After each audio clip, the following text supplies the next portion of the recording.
ಶ್ರೀ ಗುರುಭ್ಯೋ ನಮಃ ಪರಮಗುರುಭ್ಯೋ ನಮಃ ಶ್ರೀಮದಾನಂದತೀರ್ಥ ಭಗವತ್ಪಾದಾಚಾರ್ಯ ಗುರುಭ್ಯೋ ನಮಃ ಹರಿ ಓಂ ನರಸಿಂಹೋ ಅಖಿಲಾಜ್ಞಾನಮತಧ್ವಾಂತ ದಿವಾಕರಃ ಜಯತ್ಯಮಿತ ಸಜ್ಞಾನ ಸುಖಶಕ್ತಿಪಯೋ ನಿಧಿಃ ವ್ಯಾಸಾಯ ಭವನಾಶಾಯ ಶ್ರೀಶಾಯ ಗುಣರಾಶಯೇ ಹೃದ್ಯಾಯ ಶುದ್ಧವಿದ್ಯಾಯ ಮಧ್ವಾಯ ಚ ನಮೋ ನಮಃ ಭವತಿ ಯದನುಭಾವಾದೀಢಮೋಕೋಪಿ ವಾಗ್ಮಿ ಜಡಮತಿರಪಿ ಜಂತುರ್ಜಾಯತೆ ಪ್ರಾಜ್ಞಮೌಲಿ सकलवचनचेतो देवता भारती सा मम वचसि निधत्तां सन्निधिं मानसे च लसतु श्रीमदानन्दतीर्थेन्दन्नो हृदम्बरे यद्वचश्चन्द्रिका स्वान्तसन्तापं विनिकृन्तति मूकोऽपि यत्प्रसादेन मुकुन्दशयनायते राजराजायते रिक्तः राघवेन्द्रं तमाश्रये अस्मद्गुरुसमारम्भां टीकाकृत्पादमध्यगां श्रीमदाचार्यपर्यन्तां वन्दे गुरुपरम्पराम् आपादमूल्यपर्यन्तं गुरूणामाकृतिं स्मरे तेन विघ्नाः प्रणश्यन्ति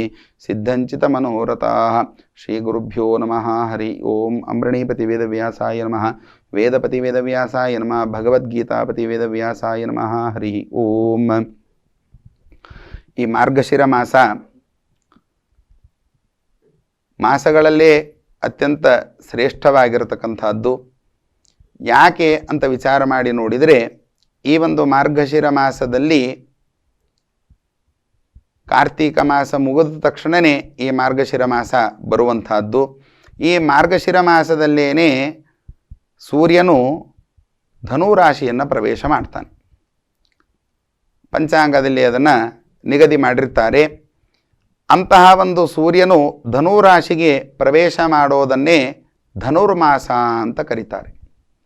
ಏನಿದು ಧನುರ್ಮಾಸ ಅಂತ ವಿಚಾರ ಮಾಡಿ ನೋಡಿದರೆ, ಯಾವ ಮಾರ್ಗಶಿರ ಮಾಸದಲ್ಲಿ ಸೂರ್ಯನು ಧನುರ್ ರಾಶಿಗೆ ಪ್ರವೇಶವನ್ನು ಮಾಡ್ತಾನೋ ಅದನ್ನು ಧನುರ್ಮಾಸ ಅಂತ ಅವತ್ತಿನಿಂದ ಪ್ರಾರಂಭವಾಗುವಂಥದ್ದು.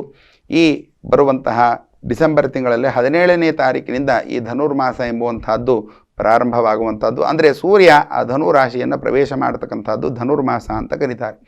ಈ ಧನುರ್ಮಾಸದಲ್ಲಿ ವಿಶೇಷತೆ ಏನಪ್ಪ ಅಂತ ವಿಚಾರ ಮಾಡಿ ನೋಡಿದರೆ ಅದರ ಬಗ್ಗೆ ನಾವು ವಿಶೇಷವಾಗಿ ತಿಳಿದುಕೊಳ್ಳಬೇಕು.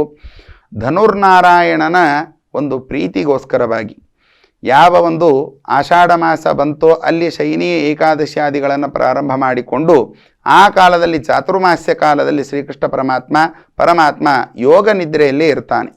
ಯೋಗ ನಿದ್ರೆ ಮುಗಿದಾದ ಮೇಲೆ ಉತ್ಥಾನ ದ್ವಾದಶಿ ಅಂದರೆ ಕಾರ್ತೀಕ ಮಾಸದಲ್ಲಿ ಬರುವಂತಹ ತುಳಸಿ ವಿವಾಹದ ದಿವಸ ಪರಮಾತ್ಮ ಉತ್ಥವ ಅಂದರೆ ಪ್ರಬೋಧಯತಿ ಅಂದರೆ ಎಚ್ಚರಕೊಳ್ತಾನೆ. ಪರಮಾತ್ಮನಿಗೆ ನಿದ್ದೆ ಇಲ್ಲ, ಯೋಗ ನಿದ್ರೆಯಲ್ಲಿ ಇರ್ತಾನಷ್ಟೇ 4 ತಿಂಗಳ ಕಾಲ. ಅದನ್ನು ಚಾತುರ್ಮಾಸ್ಯ ಕಾಲ ಅಂತ ಕರೀತಾರೆ. ಆ ಚಾತುರ್ಮಾಸ್ಯ ಮುಗಿದಾದ ಮೇಲೆ ಪರಮಾತ್ಮ ಪ್ರಬೋಧಯತಿ ಎಚ್ಚರಕೊಳ್ತಾನೆ. ಎಚ್ಚೆತ್ತುಕೊಂಡಾದ ಮೇಲೆ ಅವನ ತುಳಸಿ ಜೊತೆಗೆ ವಿವಾಹಾದಿಗಳನ್ನು ಪ್ರಬೋಧೋತ್ಸವಾದಿಗಳನ್ನೆಲ್ಲವೂ ಕೂಡ ನಾವು ಮಾಡ್ತೇವೆ. ಮುಗಿದಾದ ಮೇಲೆ ಮುಂದೆ ಆ ಒಂದು ಮಾರ್ಗಶಿರ ಮಾಸದಲ್ಲಿ ಬರುವಂತಹ ಒಂದು ಧನುರ್ನಾರಾಯಣ ಅಂತ ಕರೀತಾರೆ. ಆ ಧನುರ್ನಾರಾಯಣ ಅಂತ ವಿಚಾರ ಮಾಡಿ ನೋಡಿದರೆ ಏನದು ಧನುರ್ನಾರಾಯಣ ಅಂತ ವಿಚಾರ ಮಾಡಿ ನೋಡಿದಾಗ, ಆ ಒಂದು ಪರಮಾತ್ಮನಿಗೆ ಒಂದೊಂದು ಮಾಸದಲ್ಲಿಯೂ ಕೂಡ ಒಂದೊಂದು ವಿಶೇಷವಾಗಿರತಕ್ಕಂಥ ಫಲವನ್ನು ನಾವು ಪಡೆದುಕೊಳ್ಳಿಕ್ಕೆ, ನಮ್ಮ ಪಾಪಕರ್ಮಗಳನ್ನು ಕಳೆದುಕೊಳ್ಳಿಕ್ಕೆ ಒಂದೊಂದು ಮಾಸದಲ್ಲಿಯೂ ಕೂಡ ಒಂದೊಂದು ಪರಮಾತ್ಮನ ಮಹಿಮೆಯನ್ನು ತಿಳಿಸಿಕೊಟ್ಟಿದ್ದಾರೆ. ಈ ಒಂದು ಧನುರ್ಮಾಸದಲ್ಲಿ ನಾವು ಏನು ಮಾಡಬೇಕು, ಪರಮಾತ್ಮ ನಮ್ಮ ಮೇಲೆ ಪ್ರೀತನಾಗಬೇಕು ಅಂತ ವಿಚಾರ ಮಾಡಿ ನೋಡಿದರೆ ಅರುಣೋದಯ ಕಾಲ ನೋಡ್ರಿ. ಅರುಣೋದಯ ಕಾಲ ಇದಕ್ಕೆ ಒಂದು ಹಿನ್ನೆಲೆ ಪುರಾಣವನ್ನು ಕೂಡ ಆಮೇಲೆ ತಿಳಿಸಿಕೊಡ್ತೇನೆ. ಅರುಣೋದಯ ಕಾಲದಲ್ಲಿ ಎದ್ದು ಅಂದರೆ ನಕ್ಷತ್ರ ಇರುವಾಗಲೇ, ನಕ್ಷತ್ರ ಕಾಣಿಸಿಕೊಳ್ಳುವಾಗಲೇ ನಾವು ಎದ್ದು ಆ ಪರಮಾತ್ಮನ ಷೋಡಶೋಪಚಾರ ಪೂಜಾದಿಗಳನ್ನು ಮಾಡಬೇಕು ಈ ಒಂದು ಧನುರ್ಮಾಸದಲ್ಲಿ ಅಂತ ತಿಳಿಸಿಕೊಡ್ತಾ ಇದ್ದಾರೆ. ಯಾಕೆ ಹಾಗಾದರೆ ಅಂತ ವಿಚಾರ ಮಾಡಿ ನೋಡಿದರೆ, ನಮಗೆಲ್ಲವೂ ಕೂಡ ಅರುಣೋದಯ ಕಾಲ, ಬ್ರಹ್ಮದೇವರಿಗೆ ದೇವತೆಗಳಿಗೆಲ್ಲರಿಗೂ ಕೂಡ ಸೂರ್ಯೋದಯ, ನಮಗೆಲ್ಲ ಸೂರ್ಯೋದಯ ಕಾಲ ಚಂದ್ರೋದಯ ಕಾಲ ಅಂತ ಎಲ್ಲ ಕಾಲಗಳೆಲ್ಲ ಇದ್ದಾವೆ. ಹಾಗಾದರೆ ದೇವತೆಗಳಿಗೆ ಯಾವ ಕಾಲ ಅರುಣೋದಯ ಕಾಲ ಅಂತ ವಿಚಾರ ಮಾಡಿ ನೋಡಿದರೆ, ಈ ಧನುರ್ಮಾಸ ಎಂಬುವಂಥದ್ದು ದೇವತೆಗಳಿಗೆ ಅರುಣೋದಯ ಕಾಲವಾಗಿದೆ. ಅದಕ್ಕೋಸ್ಕರವಾಗಿ ನಾವೆಲ್ಲರೂ ಕೂಡ ಯಾಕೆಷ್ಟು ಬೇಗ ಸೂರ್ಯ ಉದಯ ಆದ ಮೇಲೆ ಮಾಡೋದರಿಂದ ಏನು ಫಲ ಬರ್ತದೆ, ಸೂರ್ಯ ಉದಯಕ್ಕಿಂತ ಪೂರ್ವದಲ್ಲಿ ಮಾಡುವಂತಹದ್ದಕ್ಕೆ ಏನು ಫಲ ಬರ್ತದೆ. ಇನ್ನು ಅರುಣೋದಯ ಕಾಲ ಅಂದರೆ ನಕ್ಷತ್ರ ಇರುವಾಗ ಕಾಲದಲ್ಲಿ ಅದು ಅರುಣೋದಯ ಕಾಲ ಅಂತ ಹೇಳ್ತಾರೆ. ಆ ಒಂದು ಕಾಲದಲ್ಲಿ ಷೋಡಶೋಪಚಾರ ಪೂಜಾದಿಗಳನ್ನು ಮಾಡೋದರಿಂದ ನಮಗೆ ಉತ್ತಮವಾಗಿರ್ತಕ್ಕಂಥ ಫಲ ಎಂಬುದು ಬರ್ತದೆ. ಇನ್ನು ಸೂರ್ಯ ಉದಯ ಸಮೀಪಿಸ್ತಾ ಇದ್ದಾನೆ ಅಂತ ಮಾಡಿ ಪೂಜಾದಿಗಳನ್ನು ಮಾಡಿದಾಗ ಅದು ಮಧ್ಯಮ ಫಲ ಅಂತ ಅನಿಸ್ಕೊಳ್ತದೆ. ಇನ್ನು ಸೂರ್ಯ ಉದಯಾನಂತರದಲ್ಲಿ ನಾವೇನಾದರೂ ಪೂಜಾದಿಗಳನ್ನು ಈ ಧನುರ್ಮಾಸದಲ್ಲಿ ಮಾಡಿದರೆ ಅದು ಅಧಮ ಫಲ ಎಂಬುದಾಗಿ ತಿಳಿಸ್ತಾರೆ. ಇನ್ನು ಮಧ್ಯಾಹ್ನ 12 ಗಂಟೆಗೆ ಅದು ನಿಷ್ಫಲ ಅಂತ ತಿಳಿಸ್ಕೊಡ್ತಾ ಇದ್ದಾರೆ. ಹಾಗಾಗಿ ಈ ಧನುರ್ನಾರಾಯಣನ ಪ್ರೀತ್ಯರ್ಥವಾಗಿ ನಾವು ಬೆಳಗಿನ ಜಾವದಲ್ಲೇ ಎದ್ದು ಅರುಣೋದಯ ಕಾಲದಲ್ಲಿ ಎದ್ದು ಸ್ನಾನಾದಿಗಳನ್ನು ಮಾಡಿಕೊಂಡು ದಂತಧಾವನಾದಿಗಳನ್ನು ಮಾಡಿಕೊಂಡು, ವಾಸ್ತವಿಕವಾಗಿ ಚಳಿ ಈಗ ಒಂದು ಸಂದರ್ಭದಲ್ಲಿ ಧನುರ್ಮಾಸ ಅಂದರೆ ಚಳಿಯ ಮಾಸ ಅಂತೂ ಕೂಡ ಕರೀತಾರೆ. ಆ ಚಳಿ ಇರುವ ಸಂದರ್ಭದಲ್ಲಿ ಬಹಿರ್ಸ್ನಾನ ಅಂದರೆ ನಿತ್ಯದಲ್ಲಿಯೂ ಕೂಡ ನಾವು ಒಳಗಡೆ ಸ್ನಾನ ಮಾಡೋದಕ್ಕಿಂತಲೂ ಕೂಡ ಬಹಿರ್ಸ್ನಾನ ಅಂದರೆ ಸರೋವರಾದಿಗಳಲ್ಲಿ ನದಿ ತೀರಗಳಲ್ಲಿ ಮಾಡೋದರಿಂದ ಇನ್ನೂ ಕೂಡ ವಿಶೇಷವಾದ ಫಲ ಎಂಬುದನ್ನು ಅಲ್ಲಿ ತಿಳಿಸಿಕೊಡ್ತಾ ಇದ್ದಾರೆ. ಗಂಗಾದಿ ಸಕಲ ತೀರ್ಥಗಳನ್ನು ಸನ್ನಿಧಾನವನ್ನು ಮಾಡಿಕೊಂಡು ಬೆಳಗಿನ ಜಾವದಲ್ಲಿ ಎದ್ದು ನಕ್ಷತ್ರ ಇರುವಾಗಲೇನೆ ಎದ್ದು ಅರುಣೋದಯ ಕಾಲದಲ್ಲಿ ಎದ್ದು ನಮ್ಮ ಇದನ್ನೇ ಧನುರ್ಮಾಸದಲ್ಲಿ ಪೂಜಾ ವಿಶೇಷವಾಗಿ ತಿಳಿಸಿಕೊಟ್ಟಿದ್ದಾರೆ. ಮತ್ತು ಹಾಗಾದರೆ ಪೂಜೆಯನ್ನು ಷೋಡಶೋಪಚಾರ ಪೂಜೆಯನ್ನು ಪತ್ರಂ ಪುಷ್ಪಂ ಫಲಂ ತೋಯಂ ಎಲ್ಲ ಪೂಜಾದಿಗಳನ್ನು ಮಾಡಿ ಆದ ಮೇಲೆ ಪರಮಾತ್ಮನಿಗೆ ವಿಶೇಷವಾಗಿ ಈ ಧನುರ್ಮಾಸದಲ್ಲಿ ನೈವೇದ್ಯ ಏನು ನೈವೇದ್ಯ ಮಾಡಿದರೆ ಪರಮಾತ್ಮ, ಈಗ ಗಣಪತಿಗಾದರೆ ಬೆಲ್ಲ ನೈವೇದ್ಯವನ್ನು ವಿಶೇಷವಾಗಿ ಕಡುಬು ಮೊದಲಾದವುಗಳನ್ನು ತಿಳಿಸಿಕೊಟ್ಟಿದ್ದಾರೆ. ಹೀಗೆ ಒಂದೊಂದು ದೇವರಿಗೆ ಒಂದೊಂದು ವಿಶೇಷವಾದ ನೈವೇದ್ಯವನ್ನು ಆಯಾ ಸಂದರ್ಭದಲ್ಲಿ ನಮಗೆ ತಿಳಿಸಿಕೊಡ್ತಾ ಇದೆ ಶಾಸ್ತ್ರ. ಈ ಧನುರ್ಮಾಸದಲ್ಲಿ ಹಾಗಾದರೆ ಪರಮಾತ್ಮನಿಗೆ ಏನು ನೈವೇದ್ಯವನ್ನು ಮಾಡಬೇಕು, ಅದರಿಂದ ಪರಮಾತ್ಮ ವಿಶೇಷವಾಗಿ ನಮಗೆ ಯಾವ ರೀತಿಯಾಗಿ ಅನುಗ್ರಹ ಮಾಡ್ತಾನೆ ಅಂತ ವಿಚಾರ ಮಾಡಿದರೆ, ನಿವೇದಯನ್ಮೇ ಮುದ್ಗಾನ್ನಂ ಸವೈ ಭಾಗವತೋತ್ತಮ. ಮುದ್ಗಾನ್ನ ಅಂದರೆ ಹುಗ್ಗಿ ಅಂತ ಕರೀತಾರೆ. ಅದನ್ನು ಹೆಸರು ಬೇಳೆ, ಅಕ್ಕಿ, ಬೆಲ್ಲ, ಶುಂಠಿ ಮೊದಲಾದ ಪದಾರ್ಥಗಳನ್ನು ಹಾಕಿಬಿಟ್ಟು ಹುಗ್ಗಿಯನ್ನು ನೈವೇದ್ಯ ಮುದ್ಗಾನ್ನ ಅಂತ ಅದು ಕರೀತಾರೆ. ಆ ಮುದ್ಗಾನ್ನವನ್ನು ಪರಮಾತ್ಮನಿಗೆ ನಿವೇದವನ್ನು ಮಾಡೋದರಿಂದ ನಮಗೆ ಏನು ಫಲ ಎಂಬುದಾಗಿ ಅದನ್ನು ತಿಳಿಸಿಕೊಡ್ತಾ ಇದ್ದಾರೆ. ಕೋದಂಡೆಸ್ಥೆ ಸವಿತರಿ ಮುದ್ಗಾನ್ನಂ ಯೋ ನಿವೇದಯೇತ್ ಸಹಸ್ರವಾರ್ಷಿಕಿ ಪೂಜಾ ದಿನೇನೇಕೇನ ಸಿದ್ಧತಿ. ನೋಡ್ರಿ, ಧನುರ್ಮಾಸದಲ್ಲಿ 1 ತಿಂಗಳ ಪೂರ್ತಿಯಾಗಿ ಆ ಒಂದು ಧನುರ್ಮಾಸದ ಆಚರಣೆಯನ್ನು ಅವಶ್ಯವಾಗಿ ಮಾಡಬೇಕು. ಧನುರ್ಮಾಸ ಪೂಜೆಯಲ್ಲಿ 1 ದಿನವಾದರೂ ಕೂಡ ಆ ಪರಮಾತ್ಮನಿಗೆ ಬೆಳಗಿನ ಜಾವದಲ್ಲಿ ಎದ್ದು ಅರುಣೋದಯ ಕಾಲದಲ್ಲಿ ಎದ್ದು ಷೋಡಶೋಪಚಾರ ಪೂಜಾದಿಗಳನ್ನು ಮಾಡಿ ತದನಂತರದಲ್ಲಿ ಮುದ್ಗಾನ್ನವನ್ನು ಹುಗ್ಗಿಯನ್ನು ನೈವೇದ್ಯವನ್ನು ಮಾಡುವುದರಿಂದ ತದನಂತರದಲ್ಲಿ ಸೂರ್ಯ ಉದಯ ಆದ ಮೇಲೆ ತೀರ್ಥಾದಿಗಳನ್ನು ತೆಗೆದುಕೊಂಡು ಬ್ರಾಹ್ಮಣ ದಂಪತಿಗಳಿಗೆ ಭೋಜನವನ್ನು ಮಾಡಿಸೋದರಿಂದ ಈ ಧನುರ್ಮಾಸದಲ್ಲಿ ವಿಶೇಷವಾದ ಪುಣ್ಯವನ್ನು ಸಂಪಾದನೆ ಮಾಡಿಕೊಳ್ಳುವುದಕ್ಕೆ ದೊಡ್ಡದಾಗಿರತಕ್ಕಂಥ ಒಂದು ಅವಕಾಶ. ನಮ್ಮ ಪಾಪಗಳನ್ನೆಲ್ಲವೂ ಕೂಡ ಕಡಿತಗೊಳಿಸಲಿಕ್ಕೆ ದೊಡ್ಡದಾಗಿರತಕ್ಕಂಥ ಅವಶ್ಯ. ಇದಕ್ಕೊಂದು ಮುಖ್ಯವಾಗಿ ಆ ಕಥೆಯನ್ನು ತಿಳಿಸಿಕೊಡ್ತಾ ಅಗ್ನಿಪುರಾಣ ಅಂತರ್ಗತವಾಗಿರ್ತಕ್ಕಂಥ ಧನುರ್ಮಾಸದ ಕಥೆಯನ್ನು ಕೂಡ ಅಲ್ಲಿ ತಿಳಿಸಿಕೊಡ್ತಾ ಇದ್ದಾರೆ. ಪಂಚರಾತ್ರ ಆಗಮೋಕ್ತವಾಗಿಯೂ ಕೂಡ ಈ ಧನುರ್ಮಾಸದ ಮಹಾತ್ಮೆಯನ್ನು ಅಲ್ಲಿ ತಿಳಿಸಿಕೊಡ್ತಾ ಇದ್ದಾರೆ. ಒಂದಾನೊಂದು ದಿವಸ ಇಂದ್ರದೇವರ ಹೆಂಡತಿಯಾಗಿರ್ತಕ್ಕಂಥ ಶಚೀದೇವಿ ಇಂದ್ರಾಣಿ, ಅವಳು ಕೂಡ ನೋಡ್ರಿ, ಒಂದು ಸಾರಿ ದೇವತೆಗಳಿಗೂ ಕೂಡ ಒಂದು ಉಚ್ಚತ್ವ ನೀಚತ್ವಾದಿಗಳೆಲ್ಲವೂ ಕೂಡ ಇದ್ದೇ ಇರ್ತದೆ ಎಂಬ ವಿಚಾರವನ್ನು ತಿಳಿಸ್ಕೊಡ ಅವರವರ ಪಾಪ ಕರ್ಮಾನುಸಾರವಾಗಿ ಪ್ರಾರಬ್ಧ ಕರ್ಮಾನುಸಾರವಾಗಿ. ಇಂದ್ರದೇವ ಐಶ್ವರ್ಯಾಧಿಪತಿ. ನೋಡ್ರಿ, ಇವತ್ತಿನ ದಿವಸ ನಮಗೆ ಸಂಪತ್ತು, ಯಾರಿಗೆ ಸಂಪತ್ತು ಬೇಡ ಅಂತ ಹೇಳ್ತೇವೆ, ಎಲ್ಲರಿಗೂ ಪ್ರತಿಯೊಬ್ಬರಿಗೂ ಸಂಪತ್ತು ಬೇಕೇ. ಅದಕ್ಕೋಸ್ಕರವಾಗಿ ಇಂದ್ರನ ಹೆಂಡತಿ ಪತ್ನಿಯಾಗಿರ್ತಕ್ಕಂಥ ಶಚೀದೇವಿಯು ಕೂಡ ಆ ಐಶ್ವರ್ಯಾಧಿಪತಿಯಾಗಿರ್ತಕ್ಕಂಥ ಗಂಡನಿಗೆ ಇಂದ್ರದೇವನಿಗೆ ಐಶ್ವರ್ಯ ಎಂಬುವಂಥದ್ದು ಸ್ವಲ್ಪ ಲುಪ್ತ ಕಡಿಮೆ ಆಗ್ತಿದೆ ಸಂದರ್ಭದಲ್ಲಿ ಈ ಧನುರ್ಮಾಸದ ಪೂಜಾರಾಧನೆಗಳನ್ನು ಮಾಡಲಿಕ್ಕೆ ಶುರು ಮಾಡಿಲ್ಲಂತೆ ಶಚೀದೇವಿ. ಯಾವ ಒಂದು ಈ ಧನುರ್ಮಾಸದಲ್ಲಿ ಅರುಣೋದಯ ಕಾಲದಲ್ಲಿ ಮುದ್ಗಾನ್ನವನ್ನು ಪರಮಾತ್ಮನಿಗೆ ನೈವೇದ್ಯವನ್ನು ಮಾಡೋದರಿಂದ ಆ ಇಂದ್ರದೇವನಿಗೆ ಐಶ್ವರ್ಯಾಧಿಪತಿ ಎಂಬುದು ಬಂದಿದೆ ಎಂಬುದಾಗಿ ಅಗ್ನಿಪುರಾಣಾಂತರದ ಪಂಚರಾತ್ರ ಆಗಮ ಪುರಾಣಾಂತರವಾಗಿ ಅದನ್ನು ನಮಗೆ ತಿಳಿಸ್ಕೊಡ್ತಾ ಇದ್ದಾರೆ. ಅಂದರೆ ಇಂದ್ರಾದಿ ದೇವತೆಗಳೇ ಈ ಒಂದು ಧನುರ್ಮಾಸದ ಆಚರಣೆಯನ್ನು ಮಾಡ್ತಿದ್ದಾರೆ ಅಂತಂದ ಮೇಲೆ ನಾವು ಮನುಷ್ಯರು ಅವಶ್ಯವಾಗಿ ಈ ಒಂದು ತಿಂಗಳ ಕಾಲ ಆ ಧನುರ್ಮಾಸದ ಪೂಜೆಯನ್ನು ಅವಶ್ಯವಾಗಿ ಮಾಡಬೇಕು. ಸೂರ್ಯ ಉದಯ ಆದ ಮೇಲೆ ಏನಾದರೂ ಕೂಡ ನಾವು ಪೂಜಾದಿಗಳನ್ನು ಮಾಡಿದರೆ ಅದು ನಿಷ್ಫಲ ಅಂತ ತಿಳಿಸಿಕೊಡ್ತಾ ಇದ್ದಾರೆ. ಭೋಜನಾದಿಗಳನ್ನು ಮಾಡಬಹುದು. ಸೂರ್ಯ ಉದಯ ಆದ ಮೇಲೆ ಬ್ರಾಹ್ಮಣ ದಂಪತಿಗಳಿಗೆ ವಿಶೇಷವಾಗಿ ಧನುರ್ಮಾಸದಲ್ಲಿ 1 ದಿನ ಆದರೂ ಕೂಡ ಆ ದಂಪತಿಗಳಿಗೆ ಆ ಭೋಜನವನ್ನು ಮಾಡಿಸಬೇಕು ಎಂಬುದಾಗಿ ಅದನ್ನು ಶಾಸ್ತ್ರದಲ್ಲಿ ತಿಳಿಸಿಕೊಡ್ತಾ ಇದ್ದಾರೆ. ಮುದ್ಗಾನ್ನ ಅಂದರೆ ಏನಪ್ಪ ಹಾಗಾದರೆ ಈ ಮುದ್ಗಾನ್ನ ಅಂತ ವಿಚಾರ ಮಾಡಿ ನೋಡಿದರೆ ಅಲ್ಲಿ 8 ಪದಾರ್ಥಗಳು ಆ ಒಂದು ಮುದ್ಗಾನ್ನದಲ್ಲಿ ವಿಶೇಷವಾಗಿ ಇರಬೇಕು ಎಂಬುದಾಗಿ ತಿಳಿಸಿಕೊಡ್ತಾ ಇದ್ದಾರೆ. ಹೆಸರುಬೇಳೆ, ಅಕ್ಕಿ, ಬೆಲ್ಲ, ಶುಂಠಿ, ಏಲಕ್ಕಿ, ತುಪ್ಪ, ಮೊಸರು ಮೊದಲಾದವುಗಳು ಸಮ ಪ್ರಮಾಣವಾಗಿ ಆ ಒಂದು ಮುದ್ಗಾನ್ನವನ್ನು ಸಿದ್ಧತೆಯನ್ನು ಮಾಡಬೇಕು. ಶುದ್ಧವಾಗಿ ಪರಮಾತ್ಮನಿಗೆ ಅದನ್ನು ನೈವೇದ್ಯವನ್ನು ಮಾಡಬೇಕು. ಮಾಡಿ ಆದಮೇಲೆ ನೋಡಿ, ಈ ಒಂದು ಧನುರ್ಮಾಸದಲ್ಲಿ ನಿತ್ಯ ಕರ್ಮಾನುಷ್ಠಾನ ಅನ್ನೋದು ನಿತ್ಯದಲ್ಲೂ ಕೂಡ ಮಾಡಬೇಕಾದದ್ದೇ. ಆದರೆ ಈ ಧನುರ್ಮಾಸದಲ್ಲಿ ಷೋಡಶೋಪಚಾರಗಳನ್ನು ವಿಶೇಷವಾಗಿ ಮಾಡಬೇಕು. ನಿತ್ಯ ಕರ್ಮಾನುಷ್ಠಾನಗಳನ್ನು ಬೇಕಾದರೆ ಷೋಡಶೋಪಚಾರ ಪೂಜಾದಿಗಳನ್ನು ಮಾಡಿ ಆದಮೇಲೆ ಪರಮಾತ್ಮನಿಗೆ ಮುದ್ಗಾನ್ನವನ್ನು ನೈವೇದ್ಯ ಮಾಡಿ ಆದಮೇಲೂ ಕೂಡ ನಿತ್ಯ ಕರ್ಮಾನುಷ್ಠಾನಗಳನ್ನು ಮಾಡಿಕೊಳ್ಳಬಹುದು. ನೋಡ್ರಿ, ಅದಕ್ಕೊಂದು ನಮ್ಮ ಸಂಕ್ಷೇಪ ಮಾಡಿಕೊಟ್ಟಿದ್ದಾರೆ ಈ ಧನುರ್ಮಾಸದಲ್ಲಿ. ಅಂದರೆ ಧನುರ್ಮಾಸದಲ್ಲಿ ಪೂಜೆಗೇನೆ ಬೆಳಗಿನ ಜಾವದಲ್ಲಿ ಅರುಣೋದಯ ಕಾಲದಲ್ಲಿ ಪೂಜೆಯೇ ಪ್ರಧಾನವಾಗಿರತಕ್ಕಂಥದ್ದು.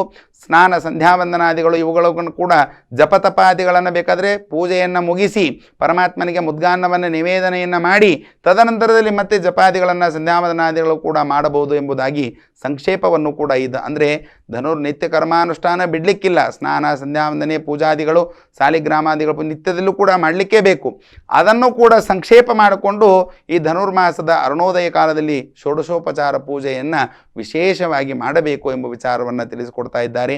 ಅಗ್ನಿಪುರಾಣ ಅಂತರ್ಗತವಾಗಿರತಕ್ಕಂಥ ಒಂದು ವಿಚಾರವನ್ನು ಹಂಸ ಪಕ್ಷಿ ಮತ್ತು ಬ್ರಹ್ಮದೇವರ ಸಂವಾದ ರೂಪದಲ್ಲಿಯೂ ಕೂಡ ಈ ಧನುರ್ಮಾಸ ಒಂದೊಂದು ಅಧ್ಯಾಯವನ್ನು ಕೂಡ ಅಲ್ಲಿ ತಿಳಿಸಿಕೊಟ್ಟಿದ್ದಾರೆ. ಹಂಸನ ಪ್ರಶ್ನೆ, ಬ್ರಹ್ಮದೇವರ ಉತ್ತರ, ಬ್ರಹ್ಮದೇವರ ಪ್ರಶ್ನೆ, ಹಂಸ ಪಕ್ಷಿಯ ಉತ್ತರ, ಇದನ್ನು ಕೂಡ ಆ ಹಂಸ ಮತ್ತು ಬ್ರಹ್ಮದೇವರ ಸಂವಾದ ರೂಪದಲ್ಲಿಯೂ ಕೂಡ ಈ ಧನುರ್ಮಾಸದ ಮಹಾತ್ಮೆಯನ್ನು ಅಲ್ಲಿ ವಿಶೇಷವಾಗಿ ತಿಳಿಸಿಕೊಡ್ತಾ ಇದ್ದಾರೆ. ಮತ್ತು ಇನ್ನೊಂದು, ಈ ಧನುರ್ಮಾಸದಲ್ಲಿ ಮಾಡುವಂತಹ ದಾನಗಳು. ಈ ಧನುರ್ಮಾಸದಲ್ಲಿ ಬ್ರಾಹ್ಮಣ ಭೋಜನವನ್ನು 1 ತಿಂಗಳು ಕೂಡ ಮಾಡಲಿಕ್ಕೇ ಬೇಕು. 1 ತಿಂಗಳಾಗಿಲ್ಲ ಅಂದರೂ 1 ದಿನ ಆದರೂ ಕೂಡ ಆ ಬ್ರಾಹ್ಮಣ ದಂಪತಿಗಳಿಗೆ ಭೋಜನಾದಿಗಳನ್ನು ವಿಶೇಷವಾಗಿ ಮಾಡಿಸಬೇಕು ಎಂಬುದಾಗಿ ತಿಳಿಸಿಕೊಡ್ತಾ ಇದ್ದಾರೆ. ಆ ಬ್ರಾಹ್ಮಣ ಭೋಜನಾದಿಗಳನ್ನು ಮಾಡಿಸೋದರಿಂದ 12 ವರ್ಷಗಳ ಕಾಲ ಧನುರ್ಮಾಸದ ಆಚರಣೆ ಮಾಡಿರ್ತಕ್ಕಂಥ ಪುಣ್ಯ ಒಂದು ಬ್ರಾಹ್ಮಣ ದಂಪತಿಗಳಿಗೆ ಈ ಧನುರ್ಮಾಸದಲ್ಲಿ ಬೆಳಗಿನ ಜಾವದಲ್ಲಿ ಭೋಜನವನ್ನು ಮಾಡಿಸೋದರಿಂದ ನಮಗೆ ಬರ್ತದೆ ಎಂಬುದಾಗಿ ತಿಳಿಸಿಕೊಡ್ತಾ ಇದ್ದಾರೆ. ಅಂತಹ ಧನುರ್ಮಾಸದಲ್ಲಿ ಬ್ರಹ್ಮಹತ್ಯಾದಿ ದೋಷಗಳನ್ನು ಮಾಡಿದ್ರೂ ಕೂಡ ಅದನ್ನು ಪರಿಹಾರಕ್ಕೆ ಅರುಣೋದಯ ಕಾಲದಲ್ಲಿ ಪೂಜಾದಿಗಳನ್ನು ಮಾಡೋದರಿಂದ ಬ್ರಹ್ಮಹತ್ಯಾದಿ ದೋಷಗಳೆಲ್ಲವೂ ಕೂಡ ಪರಿಹಾರವಾಗ್ತಂತೆ. ಅಂಥದ್ರಲ್ಲಿ ನಾವು ಮಾಡುವಂತಹ ಪ್ರತಿಯೊಂದು ಪಾಪ ಕೆಲಸಕ್ಕೂ ಕೂಡ ಒಂದೊಂದು ಪ್ರಾಯಶ್ಚಿತ್ತ ಅಂತಿದೆ. ಹಾಗಂತ ಹೇಳಿಬಿಟ್ಟು ಪಾಪವನ್ನು ಮಾಡೋದು ಪ್ರಾಯಶ್ಚಿತ್ತ ಮಾಡಿಕೊಳ್ಳೋದು ಹಾಗಾಗ್ಬೋದು. ಗೊತ್ತಿಲ್ಲದೇ ಇರುವುದು ಮಾಡಿರ್ತಕ್ಕಂಥ ಪಾಪಕ್ಕೆ ಪ್ರಾಯಶ್ಚಿತ್ತ ಇದೆ. ಗೊತ್ತಿದ್ದೂ ಕೂಡ ನಾವು ಮಾಡಿದರೆ ಅದಕ್ಕೆ ಪ್ರಾಯಶ್ಚಿತ್ತ ಇಲ್ಲ ಎಂಬುದಾಗಿ ಶಾಸ್ತ್ರಕಾರರು ಅದನ್ನು ತಿಳಿಸಿಕೊಟ್ಟಿದ್ದಾರೆ. ಅಂತಹ ಒಂದು ಬ್ರಹ್ಮಹತ್ಯಾದಿ ದೋಷಗಳನ್ನು ಮಾಡಿದ್ರೂ ಕೂಡ ಈ ಒಂದು ಧನುರ್ಮಾಸ ಸ್ಥಿತೇ ಪಕ್ಷೇ ದ್ವಾದಶ್ಯಾಂ ಅರುಣೋದಯೇ, ನೋಡ್ರಿ ಬರುವಂತಹ ಏಕಾದಶಿ ಅದು ಮುಕ್ಕೋಟಿ ಏಕಾದಶಿ, ಮುಕ್ಕೋಟಿ ದ್ವಾದಶಿ ಅಂತ ಕರೀತಾರೆ. 33 ಕೋಟಿ ದೇವತೆಗಳು, 3 ಕೋಟಿ ದೇವತೆಗಳು ಧನುರ್ಮಾಸ ಸ್ಥಿತೇ ಪಕ್ಷೇ ದ್ವಾದಶ್ಯಾಂ ಅರುಣೋದಯೇ. ಆ ದ್ವಾದಶಿ ದಿವಸ, ಮುಕ್ಕೋಟಿ ದ್ವಾದಶಿ ದಿವಸ ಈ ನಮಗೆ ಕಾಣುವಂತಹ ತಿರುಪತಿ ತಿರುಮಲ ಕ್ಷೇತ್ರದಲ್ಲಿ ಸ್ವಾಮಿ ಪುಷ್ಕರಣಿ ತೀರ್ಥದಲ್ಲಿ 3 ಕೋಟಿ ದೇವತೆಗಳು ಬಂದು ಆ ಪರಮಾತ್ಮನ ದರ್ಶನವನ್ನು ಮಾಡಬೇಕು, ಆ ಸ್ವಾಮಿ ತೀರ್ಥದ ಸ್ನಾನವನ್ನು ಮಾಡಬೇಕು ಅಂತ ಈ ಧನುರ್ಮಾಸ ಬರೋದಕ್ಕೋಸ್ಕರವಾಗಿ ವರ್ಷದುದ್ದಕ್ಕೂ ಕಾಯ್ತಾ ಇರ್ತಾರಂತೆ. ಯಾರು? ದೇವತೆಗಳು. ಅಂತಹದ್ರಲ್ಲಿ ನಾವು ಮನುಷ್ಯರು ಅವಶ್ಯವಾಗಿ ಆ ಧನುರ್ಮಾಸದ ಆಚರಣೆಯನ್ನು ವಿಶೇಷವಾಗಿ ಮಾಡಲಿಕ್ಕೇ ಬೇಕು. ಆ ಸ್ನಾನಾದಿಗಳನ್ನು ವಿಶೇಷವಾಗಿ ತಿಳಿಸಿದ್ದಾರೆ. ಆ ಮುದ್ಗಾನ್ನವನ್ನು ನೈವೇದ್ಯವನ್ನು ಮಾಡಬೇಕು. ಮುದ್ಗಾನ್ನವನ್ನು ತಿರಸ್ಕಾರ ಮಾಡಲಿಕ್ಕಿಲ್ಲ. ಬ್ರಾಹ್ಮಣ ದಂಪತಿಗಳಿಗೆ ಭೋಜನವನ್ನು ಮಾಡಿಸಬೇಕು. ಯಥಾವತ್ತಾಗಿ ದಾನಾದಿಗಳನ್ನು ಈ ಒಂದು ಶೈತ್ಯ ಪಾವನಾದಿಗಳು, ಶೈತ್ಯ ಅಂತ ಹೇಳಿದರೆ ಈ ಒಂದು ಮಾಸದಲ್ಲಿ ಚಳಿ ಸ್ವಲ್ಪ ಜಾಸ್ತಿ ಇರೋದರಿಂದ ಆ ದಂಪತಿಗಳಿಗೆ ವಿಶೇಷವಾಗಿರತಕ್ಕಂಥ ಹೊದಿಕೆ ಮೊದಲಾದವುಗಳನ್ನು ಈ ಒಂದು ಸಂದರ್ಭದಲ್ಲಿ ದಾನಾದಿಗಳನ್ನು ಮಾಡೋದರಿಂದ ಪಿತೃದೇವತೆಗಳು ಮತ್ತು ಪರಮಾತ್ಮ ವಿಶೇಷವಾಗಿ ಅವರಿಗೆ ಅನುಗ್ರಹವನ್ನು ಮಾಡ್ತಾನಂತೆ. ಈ ಧನುರ್ಮಾಸದಲ್ಲಿ ಆಚರಣೆಯನ್ನು ಬಹಳ ವಿಶೇಷವಾಗಿ ತಿಳಿಸಿಕೊಟ್ಟಿದ್ದಾರೆ. ಈ ಇನ್ನೊಂದು ಧನುರ್ಮಾಸದಲ್ಲಿ ನಾವು ಮಾಡುವಂತಹ ಒಂದು ಪದಾರ್ಥಗಳು ಎಲ್ಲವೂ ಕೂಡ ಸಮವಾಗಿರಬೇಕು. ಹೆಸರುಬೇಳೆ, ಅಕ್ಕಿ ಮೊದಲಾದ ಅವುಗಳನ್ನೆಲ್ಲ ಮುಂಚಿತವಾಗಿ ಸಿದ್ಧತೆಯನ್ನು ಮಾಡಿಟ್ಟುಕೊಳ್ಳಬೇಕು. ಆವಾಗಲೇ ಮಾಡ್ಕೊಳ್ತೇವೆ ಅಂತಂದರೆ ಆಗೋದಿಲ್ಲ. ಯಾಕಂದರೆ ಬೆಳಗಿನ ಜಾವದಲ್ಲಿ ಪೂಜಾದಿಗಳನ್ನು ಮಾಡಬೇಕು. ಎಲ್ಲ ಕಡೆಗಳಲ್ಲೂ ಕೂಡ ನೋಡ್ರಿ, ಈ ಒಂದು ಧನುರ್ಮಾಸ ಬಂತು ಅಂತ ಆದರೆ ಎಲ್ಲ ಉದ್ಭವ ಕ್ಷೇತ್ರಗಳಲ್ಲೂ ಸ್ವಯಂ ವ್ಯಕ್ತ ಕ್ಷೇತ್ರಗಳಲ್ಲೂ ಎಲ್ಲರಲ್ಲೂ ಕೂಡ ಧನುರ್ಮಾಸ ಪೂಜೆ ಅಂತಲೇ ಮಠಗಳಲ್ಲೂ ಕೂಡ ಇವತ್ತಿನ ದಿವಸ ಧನುರ್ಮಾಸ ಪೂಜೆ ಎಂಬುದಾಗಿ ಅದನ್ನು ನಾವು ನಿಗದಿಯನ್ನು ಮಾಡಿಕೊಳ್ತಾ ಇದ್ದೇವೆ. ಅಂತಹ ಒಂದು ಪವಿತ್ರವಾಗಿರತಕ್ಕಂಥ ಧನುರ್ಮಾಸದ 1 ತಿಂಗಳಲ್ಲೂ ಕೂಡ ವಿಶೇಷವಾಗಿ ಪರಮಾತ್ಮನನ್ನು ನಾವು ಉಪಾಸನೆಗಳು, ಷೋಡಶೋಪಚಾರ ಪೂಜೆಗಳು ಮೊದಲಾದ ದಾನಗಳು ಮತ್ತು ದಂಪತಿ ಭೋಜನ ಮೊದಲಾದವುಗಳನ್ನು ನಾವು ಈ ಧನುರ್ಮಾಸದಲ್ಲಿ ಮಾಡಿಸಿದ್ದೇ ಆದಲ್ಲಿ ನಮ್ಮ ಎಲ್ಲ ಪಾಪಗಳೆಲ್ಲವೂ ಕೂಡ ಪರಿಹಾರವಾಗ್ತದೆ ಎಂಬುದಾಗಿ ಧನುರ್ಮಾಸ ಮಹಾತ್ಮೆಯಲ್ಲಿ ತಿಳಿಸಿಕೊಡ್ತಾ ಇದ್ದಾರೆ. ಯಸ್ತು ದಾರಿದ್ರ್ಯ ಬುದ್ಧಿಯ ಮುದ್ಗಾನಂ ನ ವಿಧೇಯತೆ ವಿಷ್ಣವೇ ಕಾಮುಕೆ ಪಾತ್ರ ಸಪ್ತ ಜನ್ಮಸ್ಸು ನಿರ್ದಯ. 7 ಜನ್ಮದಲ್ಲಿ ಮಾಡಿರ್ತಕ್ಕಂತಹ ಪಾಪಗಳು ಆ ಪರಮಾತ್ಮನಿಗೆ ಈ ಮುದ್ಗಾನ್ನ ಅಂದರೆ ಹುಗ್ಗಿಯನ್ನು ನೈವೇದ್ಯ ಮಾಡೋದರಿಂದ ಪರಿಹಾರವಾಗ್ತಂತೆ. ಅಂದಮೇಲೆ ಎಷ್ಟು ಧನುರ್ಮಾಸದ ಮಹಾತ್ಮೆ ಇದೆ ಎಂಬುದನ್ನು ನಾವು ಅರ್ಥ ಮಾಡಿಕೊಳ್ಳಬೇಕು. ಆ ಮುದ್ಗಾನ್ನವನ್ನು ನಿವೇದನೆ ಮಾಡಲಿಲ್ಲ ಅಂತ ಆದರೆ ಪರಮಾತ್ಮ ನಮ್ಮ ಮೇಲೆ ಸಂತೋಷಗೊಳ್ಳೋದಿಲ್ಲ, ನಮಗೆ ವಿಶೇಷವಾಗಿರ್ತಕ್ಕಂಥ ದುಃಖವನ್ನೇ ಕೊಡ್ತಾನೆ. ಆ ದುಃಖವನ್ನೆಲ್ಲ ಪರಿಹಾರ ಮಾಡಿಕೊಳ್ಳಬೇಕು ಅಂತ ಆದರೆ ಪರಮಾತ್ಮನಿಗೆ ನಾವು ವಿಶೇಷವಾದ ಮುದ್ಗಾನ್ನವನ್ನು ನೈವೇದ್ಯವನ್ನು ಮಾಡಬೇಕು. ವಿಷ್ಣುಪ್ರಿಯ ವ್ಯತಿಪಾತ ಪಿತೃಣಾಂ ಮರಣಪ್ರದ ಮಿತೃಣಾಂ ಮಮ ವೈಕುಂಠಂ ಪ್ರಯಚ್ಛ ಭಗವನ್ಮನಃ. ಏನಾದರೂ ಕೂಡ ಪಿತೃಗಳ ಪ್ರೀತ್ಯರ್ಥವಾಗಿ ಮತ್ತು ಬ್ರಾಹ್ಮಣರ ಪ್ರೀತ್ಯರ್ಥವಾಗಿ ಧನುರ್ಮಾಸದ ಆಚರಣೆಯನ್ನು ಮಾಡಿಬಿಟ್ಟ ಅಂತ ಆದರೆ, ಪೂಜಾರಾದಿಗಳನ್ನು ದಂಪತಿಗಳ ಭೋಜನಾದಿಗಳನ್ನು ಮಾಡಿದ ಅಂತ ಆದರೆ ಪಿತೃದೇವತೆಗಳು ಕೂಡ ಅವನ ಮೇಲೆ ವಿಶೇಷವಾಗಿ ನಮ್ಮ ಮಗ ವಿಶೇಷವಾಗಿ ಧನುರ್ಮಾಸ ಆಚರಣೆಯನ್ನು ಮಾಡಿದ್ದಾನಪ್ಪ, ಅವನಿಗೆ ಉತ್ತರೋತ್ತರ ಅಭಿವೃದ್ಧಿ ಆಗಲಿ ಅಂತ ಹೇಳಿಬಿಟ್ಟು ಪಿತೃದೇವತೆಗಳು ಕೂಡ ಆಶೀರ್ವಾದ ಮಾಡ್ತಾರಂತೆ. ನೋಡಿ, ಯಾರಿಗೆ ಸಂತಾನಾದಿಗಳು ಪಿತೃದೋಷಾದಿಗಳು ಎಲ್ಲವೂ ಕೂಡ ಇತ್ತು ಅಂತ ಆದರೆ ಈ 1 ತಿಂಗಳ ಪರ್ಯಂತರವಾಗಿ ಧನುರ್ಮಾಸವನ್ನು ಆಚರಣೆ ಮಾಡಿಬಿಟ್ರು ಅಂತ ಆದರೆ ಅವರಿಗೆ ಪಿತೃದೇವತೆಗಳು ವಿಶೇಷವಾದ ಅನುಗ್ರಹವನ್ನು ಮಾಡ್ತಾರೆ ಎಂಬುದಾಗಿ ಅದನ್ನು ತಿಳಿಸಿಕೊಡ್ತಾ ಇದ್ದಾರೆ. ಇಂತಹ ಒಂದು ಧನುರ್ಮಾಸದಲ್ಲಿ ಅರ್ಚಯಿತ್ವ ಹರಿಂ ಪಶ್ಚಾತ್ ಧನುರ್ಮಾಸ್ಯೇತ್ಯ ಯಮಾಕಂ ಪಶ್ಚಾತ ಸಂಧ್ಯಾ ಉಪಾಸೀತ ಧರ್ಮಲೋಪೋನ ವಿದ್ಯತೆ. ಬೆಳಗಿನ ಜಾವದಲ್ಲೇನೇ ಪೂಜೆ ಮಾಡಬೇಕು. ಯಾಕಂತ ಹೇಳಿದರೆ ದೇವತೆಗಳಿಗೆ ಅರುಣೋದಯ ಕಾಲ ಅಂತ ಹೇಳಿದರೆ ಬೆಳಗಿನ ಜಾವ. ಆ ದೇವತೆಗಳು ಸಂಚಾರ ಮಾಡುವಂಥದ್ದು ಸೂರ್ಯ ಉದಯದ ಪೂರ್ವದಲ್ಲಿ. ಸೂರ್ಯ ಉದಯ ಆತಪ ಅಂತ ಆದರೆ ದೇವತೆಗಳ ಸಂಚಾರ ಕಡಿಮೆ. ಯಾವ ಮಾಸದಲ್ಲಿ? ಧನುರ್ಮಾಸದಲ್ಲಿ. ಅಂಥದ್ರಲ್ಲಿ ಪೂರ್ವಾನ್ನ ಅಂತ ವಿಚಾರ ಮಾಡಿ ನೋಡಿದರೆ ಅರುಣೋದಯ ಕಾಲ ಇದು ಸರಿಯಾದ ಕಾಲ. ಆ ಅರುಣೋದಯ ಕಾಲದಲ್ಲೇ ಎಲ್ಲ ದೇವಾನ ದೇವತೆಗಳು, ಬ್ರಹ್ಮದೇವರು, ಲಕ್ಷ್ಮೀದೇವಿ, ವಾಯುದೇವರು ಮೊದಲಾದವರೆಲ್ಲರೂ ಕೂಡ ಆ ಪರಮಾತ್ಮನಿಗೆ ಷೋಡಶೋಪಚಾರ ಪೂಜಾದಿಗಳನ್ನು ಮಾಡ್ತಾರಂತೆ. ಅಂತಹ ಒಂದು ಅರುಣೋದಯ ಕಾಲದಲ್ಲಿ ನಾವು ಕೂಡ ಬೆಳಗ್ಗೆ ಎದ್ದು, ಯಾವ ಚಳಿ ಈ ಒಂದು ಮಾಸದಲ್ಲಿ ಎಷ್ಟೋ ಜನರಿಗೆ ಬೆಳಗ್ಗೆ ಹೇಳೋದು ಮಾಡೋದು ರೂಢಿ ಇರೋದಿಲ್ಲ. ಅದರಿಂದ ಏನಾಗ್ಬಿಡ್ತದೆ ನಮಗೆ ಅಂತ ಆದರೆ ಆಲಸ್ಯತನ ಬಂದ್ಬಿಡ್ತದೆ. ಈ ಧನುರ್ಮಾಸದಲ್ಲಿ ನಾವೇನಾದರೂ ಕೂಡ ಆಲಸ್ಯತನವನ್ನು ಮಾಡಿದ್ದೇ ಆದಲ್ಲಿ 7 ಜನ್ಮ ಪುಣ್ಯ ಪಾಪ ಮಾಡಿದ್ದು ಪರಿಹಾರ ಆಗೋದಕ್ಕಿಂತ ಜೊತೆಗೆ ಮತ್ತಿನ್ನು 7 ಜನ್ಮಗಳು ಪಾಪವೇ ಅವನಿಗೆ ಬರ್ತದೆ ಎಂಬುದಾಗಿ ಧನುರ್ಮಾಸ ಮಹಾತ್ಮೆಯಲ್ಲಿ ಅದನ್ನು ತಿಳಿಸಿಕೊಡ್ತಾ ಇದ್ದಾರೆ. ಹಂಸಪಕ್ಷಿ ಬ್ರಹ್ಮದೇವರಿಗೆ ಮೊದಲಾದ ಸಂವಾದ ರೂಪದಲ್ಲಿ ಈ ಧನುರ್ಮಾಸ ಹೊರಟಿರ್ತಕ್ಕಂಥದ್ದು. ಅಂದರೆ ಈ ಒಂದು ಮಾಸದಲ್ಲಿ ಚಳಿಗೆ ನಾವು ಬೆಳಗ್ಗೆ ಬೇಗನೆ ಎದ್ದೇಳದೇ ಇರ್ಬೋದು, ಹಾಗೆ ಮಲಗಿಕೊಂಡಿರ್ಬೋದು. ಇದನ್ನೆಲ್ಲವೂ ಕೂಡ ಮಾಡಬಾರದು, ಆಲಸ್ಯತನವನ್ನು ಮಾಡಬಾರದು. ಬೆಳಗ್ಗಿನ ಜಾವದಲ್ಲೇ ಎದ್ದು ಪರಮಾತ್ಮನ ವಿಶೇಷವಾದ ಪೂಜಾರಾದಿಗಳನ್ನು ಮಾಡಬೇಕು. ಸ್ನಾನ ಸಂಧ್ಯಾವಂದನೆಗಳನ್ನು ತದನಂತರದಲ್ಲಿ ಮಾಡಿಕೊಂಡರೂ ಪರವಾಗಿಲ್ಲ, ಬೆಳಗಿನ ಜಾವದಲ್ಲಿ ಪರಮಾತ್ಮನಿಗೆ ಷೋಡಶೋಪಚಾರ ಪೂಜಾದಿಗಳನ್ನು ಮಾಡಬೇಕು ಎಂಬುದಾಗಿ ಧನುರ್ಮಾಸದಲ್ಲಿ ನಮಗೆ ತಿಳಿಸಿಕೊಡ್ತಾ ಇದ್ದಾರೆ.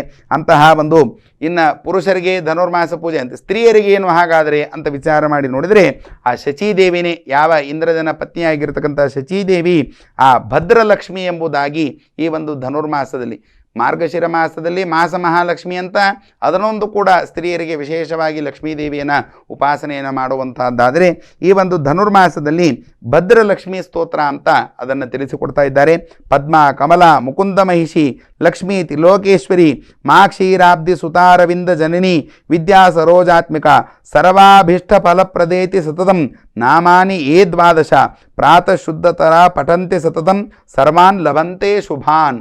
ನೋಡ್ರಿ, ಈ ಒಂದು ಲಕ್ಷ್ಮೀದೇವಿ ಭದ್ರಲಕ್ಷ್ಮಿ ಅಂದರೆ ಸ್ಥಿರಲಕ್ಷ್ಮಿ ಅಂತ ಒಂದಿದ್ದಾಳೆ, ಭದ್ರಲಕ್ಷ್ಮಿ ಅಂತ ಒಂದಿದ್ದಾಳೆ, ಮಾಸಲಕ್ಷ್ಮಿ ಮಹಾಲಕ್ಷ್ಮಿ ಅಂತ ಎಂಬುದಾಗಿ ಸ್ತ್ರೀಯರೆಲ್ಲರೂ ಕೂಡ ಈ ಒಂದು 12 ನಾಮಗಳಿಂದ ಯುಕ್ತವಾಗಿರತಕ್ಕಂಥ ಆ ಭದ್ರಲಕ್ಷ್ಮಿಯನ್ನು ಪೂಜೆಯನ್ನು ಮಾಡೋದರಿಂದ ಮನೆಯಲ್ಲಿ ಸಂತುಷ್ಟಳಾಗ್ತಾಳಂತೆ ಲಕ್ಷ್ಮೀದೇವಿ. ಸ್ಥಿರವಾಗಿ ಅಂದರೆ ಭದ್ರವಾಗಿ ಯಾರು ಈ ಪೂಜಾದಿ ಮಾರ್ಗಶಿರ ಮಾಸ ಧನುರ್ಮಾಸದಲ್ಲಿ ಆ ಭದ್ರಲಕ್ಷ್ಮಿ ಪೂಜೆಯನ್ನು ಮಾಡ್ತಾರೋ ಅವರ ಮನೆಯಲ್ಲೇ ಸುಸ್ಥಿರವಾಗಿ ನಿಂತು ಅವರ ಕುಟುಂಬಕ್ಕೆ ವಿಶೇಷವಾಗಿ ಆಯುಷ್ಯ ಆರೋಗ್ಯವನ್ನೆಲ್ಲ ಕೊಡ್ತಾಳಂತೆ. ಅಂತಹ ಲಕ್ಷ್ಮೀದೇವಿಯ ಪೂಜೆಯನ್ನು ಕೂಡ ಈ ಅರುಣೋದಯ ಕಾಲದಲ್ಲಿ ಮಾಡಬೇಕು ಅಂತ ಹೇಳಿದ್ದಾರೆ. ಅಂದರೆ ಧನುರ್ನಾರಾಯಣ ಕೇವಲ ಬರೀ ನಾರಾಯಣ ಪೂಜೆಯಲ್ಲ, ಲಕ್ಷ್ಮೀ ಸಹಿತವಾಗಿರ್ತಕ್ಕಂತಹ ನಾರಾಯಣ ಪೂಜೆಯನ್ನು ಈ ಅರುಣೋದಯ ಕಾಲದಲ್ಲಿ ಮಾಡುವುದರಿಂದ ನಮಗೆ ವಿಶೇಷವಾದ ಅನುಗ್ರಹವನ್ನು ಮಾಡಿದೆ. ಯಕ್ಕರ್ಮ ಹಾನಿಮಾಶಂಕ್ಯ ನಾರ್ಚಯೇತ್ ದುಶರೇಶ್ವರಿ ವಿಷ್ಣವೇ ಕಾರ್ಮುಖೇ ಪ್ರಾತ ಸಪ್ತ ಜನ್ಮಸು ನಿರ್ಧನಃ.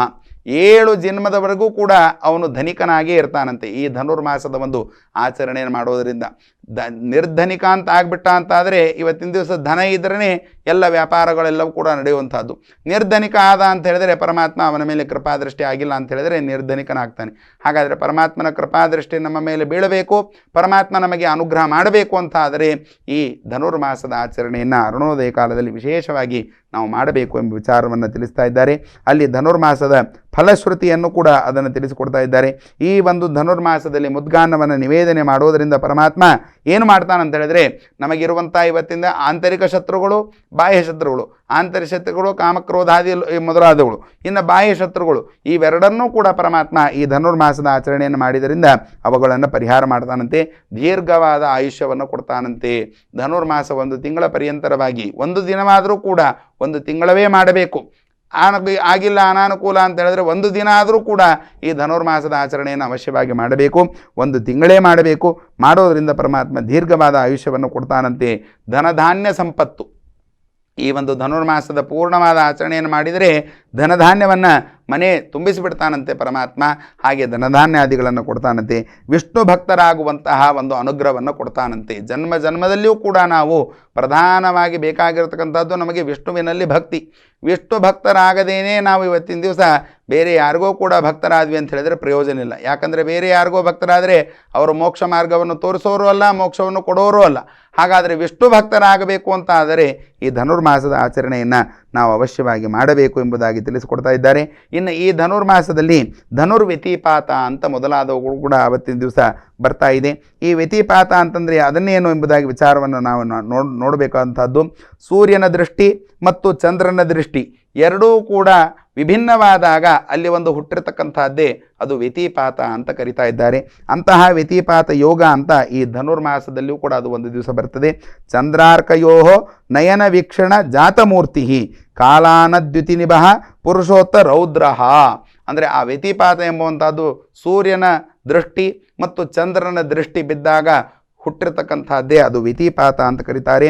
ಅದು ಭಾನುವಾರ, ಅಮಾವಾಸ್ಯೆ ಮತ್ತು ಶ್ರವಣ ನಕ್ಷತ್ರ, ಅಶ್ವಿನಿ ನಕ್ಷತ್ರ, ಧನಿಷ್ಠ, ಆರಿದ್ರ, ಮೃಗಶಿರ ನಕ್ಷತ್ರ ಇತ್ಯಾದಿ ನಕ್ಷತ್ರಗಳು ಇದ್ದಾಗ ಅದು ವ್ಯತಿಪಾತ ಯೋಗ ಅಂತ ಕೂಡ ಅದನ್ನು ಕರೆದುಕೊಡ್ತಾ ಇದ್ದಾರೆ. ಶ್ರವಣಾನಿಷ್ಠ ಧನಿಷ್ಠಾರ್ದ್ರ ನಾಗದೇವತ ಮಸ್ತಕೈ ಯದಮ್ಯ ರವಿವಾರೇಣ ವ್ಯತಿಪಾತಸ್ಸ ಉಚ್ಯತೆ. ಈ ಒಂದು ಮೇಷರಾಶಿಯಲ್ಲಿ, ಸಿಂಹರಾಶಿಯಲ್ಲಿ ಮೊದಲಾದವುಗಳೆಲ್ಲರೂ ಕೂಡ ಆ ಒಂದು ಸಂಭವಿಸುವಂಥ ಕಾಲದಲ್ಲಿ ಅದು ವ್ಯತಿಪಾತ ಯೋಗ ಅಂತ ಅದನ್ನು ಧನುರ್ಮಾಸದಲ್ಲಿ ಧನುರ್ವೈದ್ಯತಿ ಯೋಗ ಅಂತ ಕೂಡ ಅದನ್ನು ತಿಳಿಸಿಕೊಡ್ತಾ ಇದ್ದಾರೆ.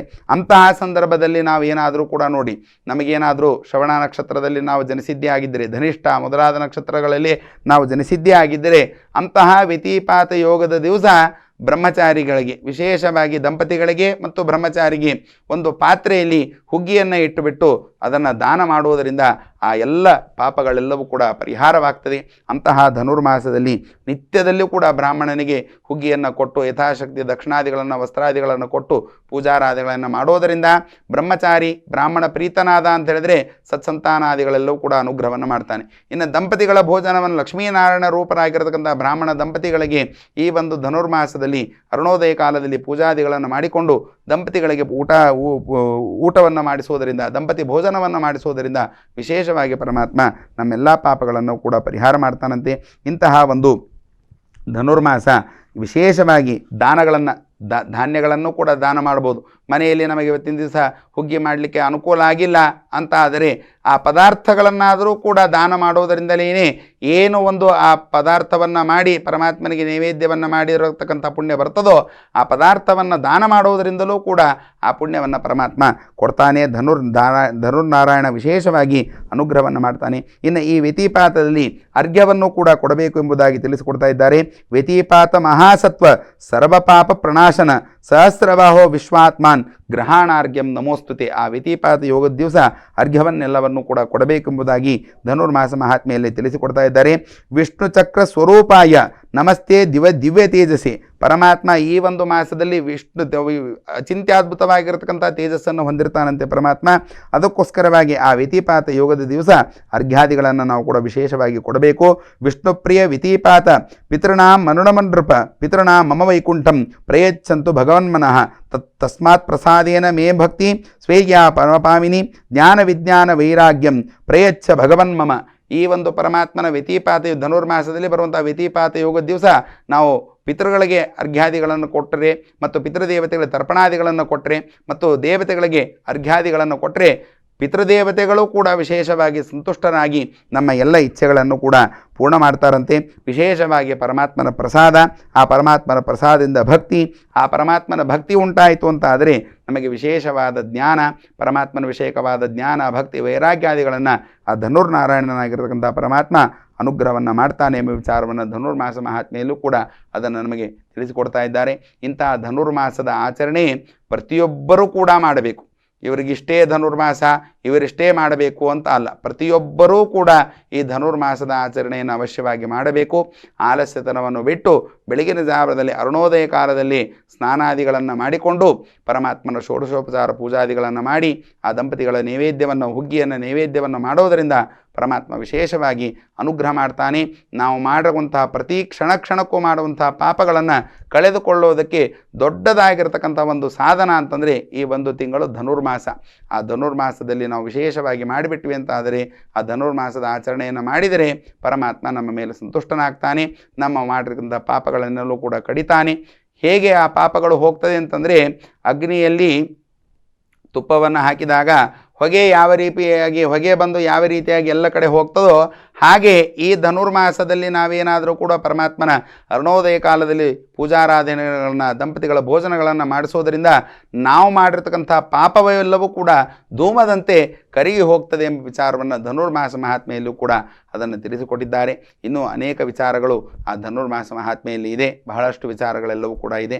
ಮತ್ತೆ ಅದನ್ನು ಅವಕಾಶ ಮಾಡಿಕೊಂಡು ತಿಳಿಸಿಕೊಡುವುದಕ್ಕೆ ಪ್ರಯತ್ನವನ್ನು ಮಾಡೋಣ ಎಂಬುದಾಗಿ ತಿಳಿಸ್ತಾ ಈ ಒಂದು ಧನುರ್ಮಾಸ ಮಹಾತ್ಮೆಯನ್ನು ತಿಳಿಸಿಕೊಡಬೇಕು ಅಂಥೇಳಿ ಸುದ್ದಿ ಮೃದಂಗದ ವಿಶೇಷ ಅಧ್ಯಕ್ಷರಾಗಿರ್ತಕ್ಕಂಥ ಎಚ್.ಎಸ್. ಸುಧೀಂದ್ರ ಅವರು ವಿಶೇಷವಾಗಿ ತಿಳಿಸಿಕೊಟ್ಟಾಗ ಯಥಾಮತಿಯಾಗಿ ಬಂದು ಈ ಒಂದು ಧನುರ್ಮಾಸ ಮಹಾತ್ಮೆಯನ್ನು ತಿಳಿಸಿಕೊಟ್ಟಿದ್ದೇವೆ. ಅವರಿಗೂ ಕೂಡ ಅನಂತ ಕೃತಜ್ಞತೆಗಳನ್ನು ಸಲ್ಲಿಸ್ತಾ, ವಿದ್ಯೆ ಕೊಟ್ಟಂತಹ ಗುರುಗಳಿಗೂ ಕೂಡ ಅನಂತ ಸಾಷ್ಟಾಂಗ ನಮಸ್ಕಾರಗಳನ್ನು ಸಲ್ಲಿಸ್ತಾ, ಜನ್ಮ ಕೊಟ್ಟಿರ್ತಕ್ಕಂಥ ತಂದೆ ತಾಯಿಗಳು ಕೂಡ ಅನಂತ ನಮಸ್ಕಾರಗಳನ್ನು ಸಲ್ಲಿಸ್ತಾ ಈ ಒಂದೆರಡು ವಿಷಯಗಳನ್ನು ಇಲ್ಲಿ ಉಪಸ್ಥಾಪನೆಯನ್ನು ಮಂಡನೆಯನ್ನು ಮಾಡಿದ್ದೇನೆ. ಹರೇ ನಮಃ. ಶ್ರೀಕೃಷ್ಣಾರ್ಪಣಮಸ್ತು. ಮಧ್ವೇಶಾರ್ಪಣಮಸ್ತು. ಕಾಯೇನ ವಾಚ ಮನಸೇಂದ್ರಿಯೇವ ಬುದ್ಧ್ಯಾತ್ಮನಾಮ ಅನುವೃತೆ ಸ್ವಭಾವಾತ್ ಕರೋಮೀದ್ಯ ಸಕಲಂ ಪರಸ್ಮೈ ನಾರಾಯಣಾಯೇತಿ ಸಮರ್ಪಯಾಮಿ. ಅಕ್ಷಯಂ ಕರ್ಮ ಯಸ್ಮಿನ್ ಪರೇ ಸ್ವರ್ಪಿತಂ ಪ್ರಕ್ಷಯಂ ಯಾಂತಿ ದುಃಖಾನಿ ಯನ್ನಾಮತಃ ಅಕ್ಷರೋ ಯೋಜರ ಸರ್ವದೇವಾಮೃತಃ ಕುಕ್ಷಿಕಂ ಯಸ್ಯ ವಿಶ್ವಂ ಸದಾ ಜಾಧಿಕಂ ಪ್ರೀಣಯಾಮೋ ವಾಸುದೇವಂ ದೇವತಾಮಂಡಲ ಅಖಂಡಮಂಡಲಂ ಅನೇನ ಭಾವಯತ್ ಪುಣ್ಯಂ ತದವಾಪ್ನೋತು ಗುರೋರ್ಮಮ. ಶ್ರೀಕೃಷ್ಣಾರ್ಪಣಮಸ್ತು. ಮಧ್ವೇಶಾರ್ಪಣಮಸ್ತು.